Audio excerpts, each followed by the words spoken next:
Good morning everybody and welcome back to another video here today on the channel, where today we are taking a look at the completed theme park. We're going to be doing a complete theme park tour today. We're going to be starting right down here at our entranceway, of course inspired by the Disney parks and a little bit by the Legoland entrance here in the UK as well. And we're going to be working our way through past all of the stories and all of the rides as well. But before that, we're going to be running a little bit of a scavenger hunt throughout today's episode. So let's cut away to your sheet for that. And if you take a screenshot, then you will be able to follow along with the hunt as well, or just find some of the bits that interest you. But without further ado, let's check out that and then get right back on with this tour. So starting down here at the entranceway, I do have to make a quick disclaimer and say that this entranceway was not actually built by me. This is the one part of the theme park that I did have some help with. This was done by my good friend. He is right down here celebrating his fine work, and he did an absolutely amazing job. You've got some keypads and some turnstiles there, and of course naturally they all spin as well. So it was nice to have some help with this build. You've got the decorations on the top, some lovely green leaves, black squirrel, and then of course our little symbol over the entrance. But once you pass through the turnstiles, you will enter into the main plaza where we have our founder statue, and our founder statue here is of course my favorite minifigure, and that is the gingerbread man. And he is surrounded by lots of nice flowers. You've got some people admiring them. The child has a small rubber duck.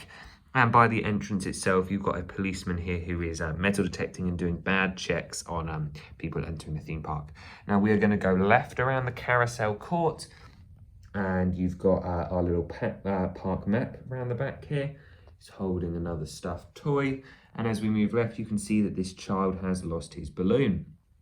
Down past the face painting stool, where this child is getting a face paint of a tiger. We have someone throwing up, a mime showing off his skills, and a little ticket booth where you can buy tickets. This whole model is sort of decentralized, meaning that the rides themselves have, you buy like tickets, so like ride chips, and then you give them to the booths at the entrance of each ride, and that's how you get on the ride. So there's ticket booths spread throughout the ride. But in front of those, you've just got some people milling around, and you've got this guy here who's dressed as a jester, and he is like a fire eater. He's blasting out some fire from his mouth, much to the surprise or ambivalence of this person down here. You've got another child there. You've got various foods all around the theme park. This lady's eating some acid pops. You've got some candy floss over here. And you've got a trio of wetsuitists, one of which in the green at the top, looking very scared. Another very nervous lady, and this one who's controlling it, while this kid with a snow trooper doll lines up his shot at the target, and of course that will knock her in. As we move further towards the left though, you've got a couple more stories. You've got the popcorn cart here with people buying popcorn, and you've got a certain visitor to the candy floss fan, who is making a sale right here. And then as we progress in front of the fairground, you will see, move my garbage truck out of the way, that we've got a little children's land, which is sort of like the kiddie world, a bit of like an amusement play park. You can take a photo with the giraffe man over here, and you can see there's a little slide. You've got a giant parrot and a giant snail, like oversized animals in the Jungle Kingdom. So you can climb up these nice colourful like rails, just like you can in a children's park, past all the colourful flowers, and then slide down the slide as this parent's doing, and this child has a plush banana. Or you can climb up onto the elephant's back on this one as well, and then stand up above. Or you can go underneath the elephant as well. You can crawl around into this nice little flower garden. And these are just the Duplo animals, but they look really, really cute as oversized play equipment. You've got the giant flowers as well, and a giant parrot to take a photo with. And then also the children's amusement banana boat ride, which is here, still working, one person in it right now. Sort of unsupervised, it's almost like a swing set really, and this is actually what inspired this whole land, and I really love the inclusion of the Duplo animals. However, the other ride next door is of course the most extreme in the park, probably is the roller coaster.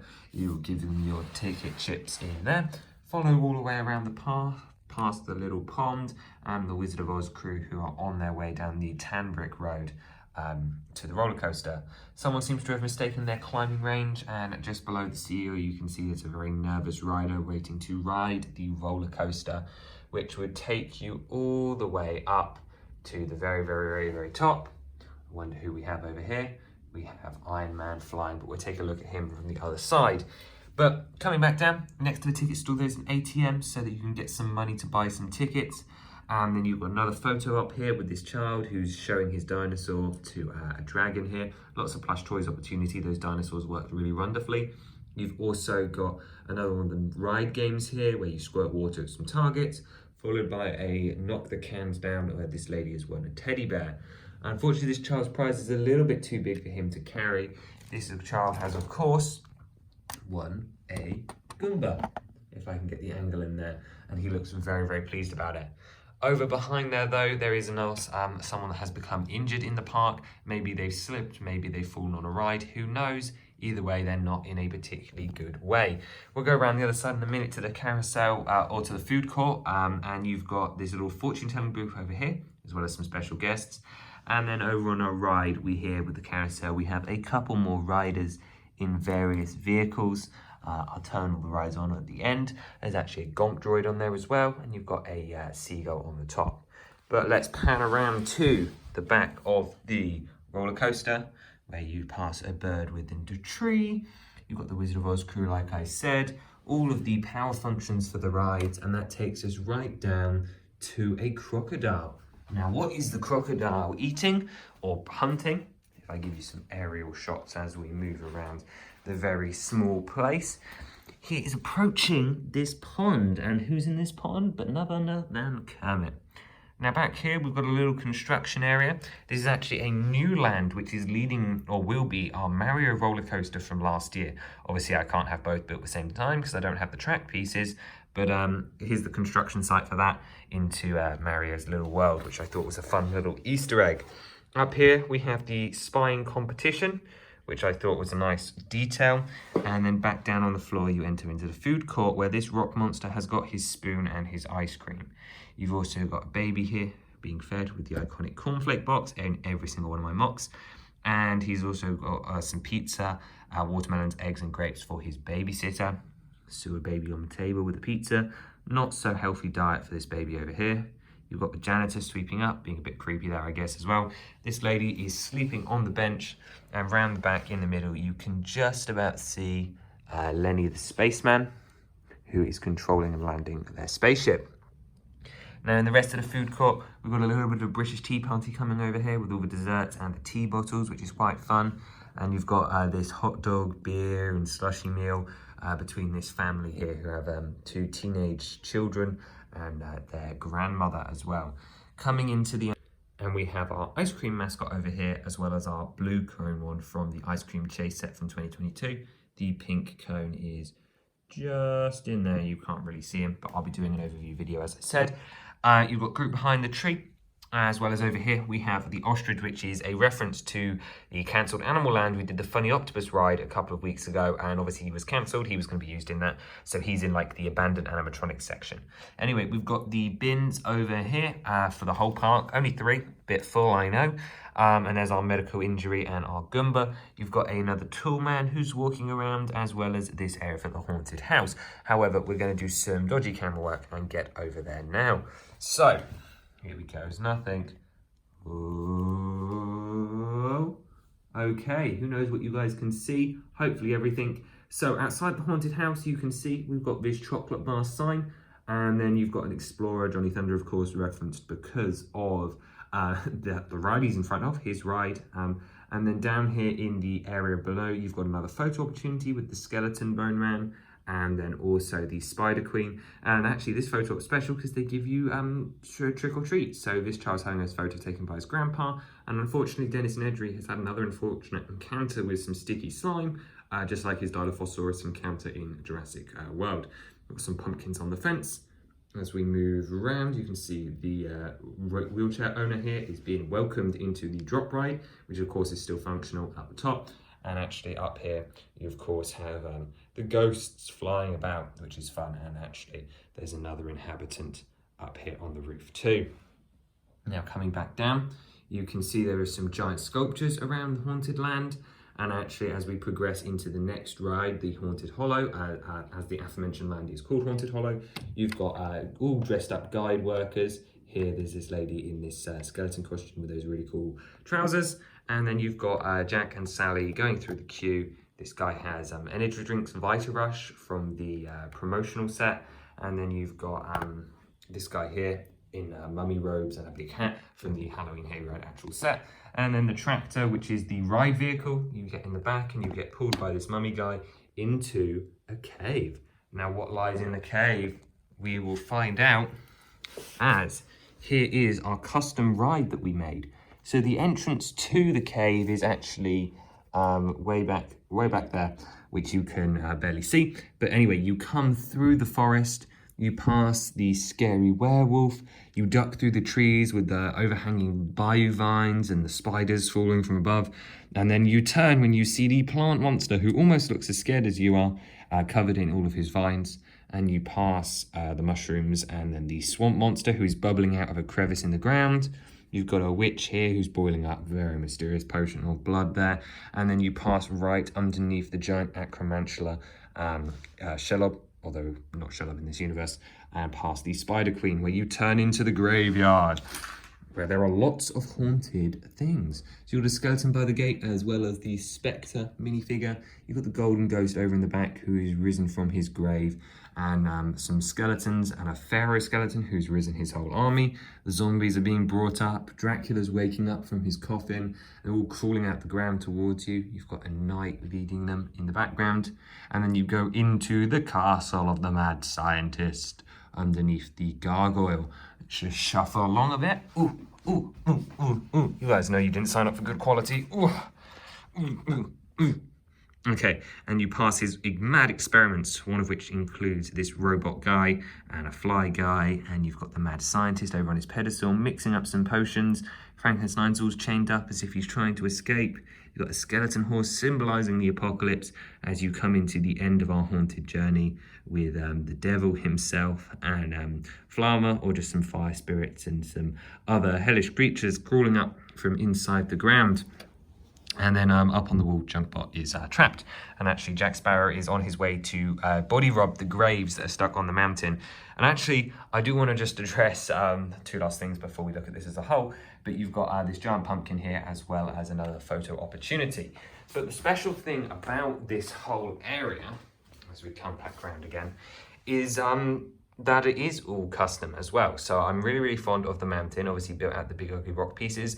However, it's just the interior, it's just the charm, because I thought the haunted house on its own would look really, really strange on one dark tan base plate. So I gave it a whole sort of environment that spreads out from around it, make it feel like an actual themed area of a theme park, which I think looks simply wonderful. You've got all the small details. I got to use all of my Halloween figures and the Halloween Hayride set. And actually, I really think it's really atmospheric, and I actually really enjoy its placement here. If you guys want a more detailed video on that, let me know. However, again, we'll be covering with the endoscope later on in the future. Okay, so back to Carousel Court. Oh, as I nearly step on something. You've got some more reference figures. You've got another lady with a can there on the ride. Just bring in the focus again. There we go. And you've got Link and Zelda walking through the theme park, of course. I had to include them somewhere. You've got a party balloon clown that's not being watched by anyone. I imagine he's very sad. And a awful caricature artist who has just drawn a picture of this child and has done an awful job. Just some more people walking around, more stuffed toys and things following all over the place. And you've got the strongman competition up here, where the weightlifter here, who's clearly just a pro, is holding 2 weights while the other guys are preparing to smack down on the targets and hopefully win a prize. Over here, you have a hot dog vendor, and then also a splattered ice cream on the floor. Child looks so sad. So sad. If it focuses, come on. There you go. Really sad that he dropped his ice cream, making great use of the new splat pieces. Businessman over here on the bench, someone painting up the new paintwork, as well as the mixer van parked up here for some added detail. Some people in this queue here as well. And you've got someone that is litter picking up here as well. Coming round to the back, you've just got some people in some of the cars around here. And you've got the reindeer as well back here, just a small little reference. And a rat. Maybe this place isn't quite as sanitary as we first thought. And then it's time to move around the angles again. So give you another aerial shot of all of the things that are happening inside our fairground as we move around to our last segment for the video. Ooh, bouncing all over the place. So firstly, starting from where we left off, you've got a sculpture here who is pretending to be still, and we've got Voldemort with a fish, deep cut to the LEGO Batman movie where he turns everyone into fishes. And you've got this band here, we had Station 3 back in 2019, although I don't think I've ever shown that on the channel. So this is the Station 5, coolest band ever, and they're led by a video bandmates. And they've got the 2 mariachis and a saxophone and a violinist at the back. And this is actually the battery box for the carousel. No IR motors, and there's the ride operator as well. You've got a little ice cream stall here, as well as a banana stall, which is being advertised by Banana. Never thought I'd find a use for him. And this guy's a very dodgy salesman. I would not buy his bananas at all. There is something very, very wrong with them, and they are disgusting fruit. So, very strange stall. Would not buy from him. And then we're back at the front here. You've got some more people walking around. This guy's really excited to get in the theme park. He's got his drink and his spoon as well. We're going to come back to all of these guys in a minute. But coming back over to the ice cream vendor, you've got the janitor cleaning up a leak over here. As well as someone taking a shower inside the toilets. A bit of a misuse, but he seems pretty embarrassed about it. And then this lady has been disgusted to find that her toilet is not working properly, and we all know what that is on the floor. The toilets are actually a really, really fun build. I enjoy doing these a lot. And if I open the door fully, you can see the full extent of the mess in the toilet, as well as the sink over on the left-hand wall. Now, what else have we got here? We've got another photo opportunity where this girl, her penguin, and her sister are being photographed by a dinosaur costume man. Before we enter the mixer over here, you've got this lady who's about to pay for her ride ticket. And of course, all of the spinning articulations of the mixer as well. So you've got a little resident hiding out here in the cave. And of course, he would be looking for his precious. A lot of other things that have been dropped here. This is inspired by a real life story. A family member who used to work on one of these, and they used to always go beneath it and find all the little treasures left behind. So you've got tickets and coins and a phone and a hat and an action figure down there as well, which is all cool. Before we go to the gift shop though and finish up our tour for today, you've got the little duckling egg ride here where you put the hooks on duck and win a prize. So these guys are trying to hook the ducks, and Dad over here has hooked a frog instead, so he's done the wrong thing. But we also have our staff area, which is over here by the Vacation Getaways camper van. So these staff are all here temporarily. They're cooking up a barbecue, looking after his baby while having a drink. Lots of energy drinks and some stuff in the nearby bakery. And this is one of those costumed workers from out in the park who's coming back after a long day of work, and he's very, very hot and tired and wants to get out of his costume. He's potentially also a little bit too old for this job, and I'm not too happy to be playing this bunny. I wouldn't be either. Got some different kind of people on here. My custom Leicester Square torso as well. And a sewer baby too. Ooh. And then as we progress right back to the front entrance, it's right over here. I realise I didn't mention the last squirrel as well, but more importantly, the gift shop. You can see an arrest is being made on someone trying to steal from the gift shop, and she looks like a very mean criminal. You got a Lego store dressed man who is trying to sell the entrance to this girl here. And of course, if I just take off the route, you can see we've got an employee there with a cash register, another stuffed dinosaur, a stuffed parrot, a certain mask for people to wear, which is sort of inspired by the thing you can buy like Legoland swords and shields and stuff at Legoland. You've got a clock on the wall, a certain expensive Lego set, a box from Honey Dukes, which I'm sure has some stuff in it, as well as an Everything is Awesome poster, some acid pops, some statuettes, another baby dinosaur. And if I come right round, you can see there's an Islanders shield in there as well. However, you can't really see that very well. So we won't worry about it. And actually on the side of the wall here, there's an entrance sign points towards our entrance and exit. You can see over here, someone is coming to leave. Someone is definitely coming out. But it is certainly a big build, that is for sure. It is sort of crazy. This thing's taken a long time to come together, and there's not actually that much custom work involved. But just to give you a sense of the size and scale, it took 8 hours just to place the minifigures. Think about all the stories. So while it looks basic and perhaps a little empty, there's like almost 200 minifigures on here, and obviously a lot of sets as well, so I hope you guys can appreciate that. More detailed stories to come, talking about specific people and their storylines and so on. Let me know how you guys did with the scavenger hunt down below in the comments. I know I pointed out a lot of them very directly, but there's a couple of things you might not have spotted, and maybe one thing I didn't show. I really hope it's on camera. If not, let me know and I will show you it in the future. But look forward to Endoscope content coming soon, and I hope you guys can appreciate the work put into this fairground. I do really like it. Maybe not quite love it, but I really, really like it. I think it's a really nice model, and I hope it was worth the wait. And I will see you in the next video. Bye-bye.